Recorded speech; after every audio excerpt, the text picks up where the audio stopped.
हरिश्चंद्रगड येथील दरीत आढळला बेपत्ता तरुणाचा मृतदेह, घातपात झाल्याचा नातेवाईकांचा संशय। पर्यटक स्थळ असलेल्या ऋषिकेश गडाच्या कोकण खड्यावरून सुमारे 1600 फूट दरीत एका तरुणाचा मृतदेह आढळून आला। ऋषिकेश बाळू जाधव वय 21 असे या तरुणाचं नाव आहे। ऋषिकेशचा घातपात झाल्याचा संशय नातेवाईकांनी व्यक्त केला। संभाजीनगर येथील रहिवासी असलेला ऋषिकेश जाधव हा नाशिक येथे शिक्षणानिमित्त राहत होता।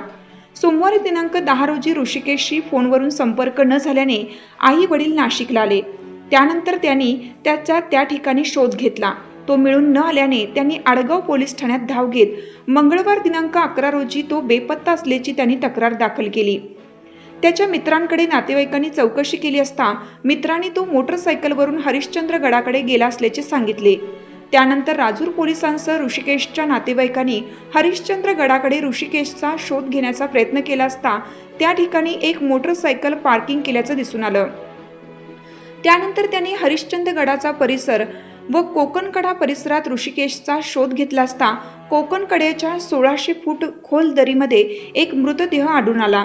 त्यानंतर राजूर पोलीस ठाण्याचे सहाय्यक पोलीस निरीक्षक दीपक सरोदे यांनी कल्याण येथील रेस्क्यू टीमच्या मदतीने ऋषिकेशचा मृतदेह दरीतून बाहेर काढला। यावेळी पोलीस कॉन्स्टेबल विजय मुंडे, पोलीस कॉन्स्टेबल कोकणे यांनी विशेष परिश्रम घेतले। त्यानंतर राजूर ग्रामीण रुग्णालयात शवविच्छेदन करून मृतदेह नातेवाईकांच्या ताब्यात देण्यात आला। नाशिक जे पाहिजे ते घेऊन जा तुला खाली गेले नाशिकला म्हणजे तुम्ही खाली उतरले होते। तुमचं म्हणणं आहे की मी मागवतो। हां, हे मेंबर हे फ्रंटला होतं, टेक्निकल पर्सन टेक्निकल ते होते असं सुद्धा हेल्पनेस म्हणून तुम्ही खाली उतरले, असं काही संशयास्पद असं काही नव्हतं तिथे, काहीच नाही। काय मोबाईल बिबाईल तिथे काय बाकी सापडलं, शूज होता फक्त शूज होता, बाकी कपड्यांना काही हात वगैरे लावलं नाही, बघितलं नाही, काही चेक केलं नाही। बॉडीच्या जवळ गेलं म्हणजे फक्त पिशवी टाकणं कपडे कोणते होते? जीन्स व्हाईट होता, शू पण पडले रॅप केलं, बॅगमध्ये टाकलं। पिशवी पण होते त्याच्यावर रॅप करायला पिशवी आमच्याकडे होती ना, ती तुमच्याकडची पिशवी ती टाकली त्याच्यावर त्याच्यावर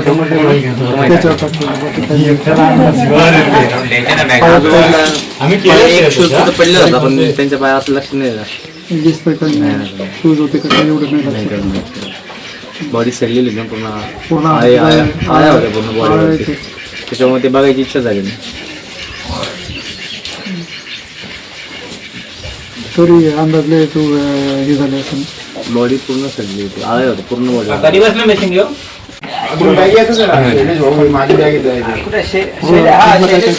आम्ही पुढे गेलो तेव्हा जिथे बॉडी होती, बॉडीपासून एक 20 मीटर आधीपासूनच फुटलेले कवटी आणि मेंदू दिसायला लागलेला, त्याचे आम्ही फोटो काढलेले सगळे। आणि खाली गेल्यावरती बॉडीजवळ बऱ्यापैकी किडे माशा वगैरे होत्या आणि जवळपास वरपासून खालीपर्यंत 3 ते 4 बुटांचे म्हणजे बूट दिसले आम्हाला। सगळ्या बुटांचे मी फोटो काढलेले। ते सोडता खाली फोटो काही फोन नाही, बॅग नाही, काही सापडलं नाही।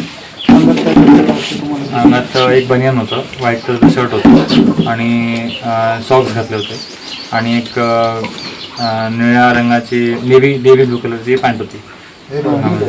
ते नाही खोलले असं काय संशयास्पद काही बॅग बिग काही नाही आजूबाजूला काही नाही, आणि बॉडी इतकी खराब झाली होती की काही सांगता येत नाही, बॉडीवरती काही डॅमेज वगैरे काही सांगता येणार नाही। बॉडी 100% 3-4 दिवसांपेक्षा झाली। जुन्याची आणखी कोण होतं तुमच्याकडे? दोघांची नावं लिहून ठेवा, हजेरी लावायला गेला पाहिजे। ऑफ दुर्या करू नका, फक्त मला तपासा। काय नाव तुमचं? दर्शन देशमुख कुठं राहिला बदलापूर। पुढं होतं काय दिसलं तुम्हाला? काय दिसलं म्हणजे जेव्हा उतरलो ना तेव्हा 20 ते 25 फुटांवरपासून म्हणजे दिसलं मागची कवटीचं आहे ना तुकडे दिसत होते आणि ब्रेनच्या म्हणजे असे हे होते, काय बोलतात, ब्रेन असं डिवाईड झालेलं आहे त्याच्यामध्ये 5 भागमध्ये। आणि मग त्यानंतर बॉडीकडे गेलो तर बॉडी पूर्ण येत झालेली, पूर्ण माशा आणि होते। अंगावर काय काय होतं? पुढे एक व्हाईट कलरचे टी शर्ट आणि शॉर्ट्स काहीतरी होता आणि पॅन्ट होते, सॉक्स होते, शूज वगैरे नव्हते काय।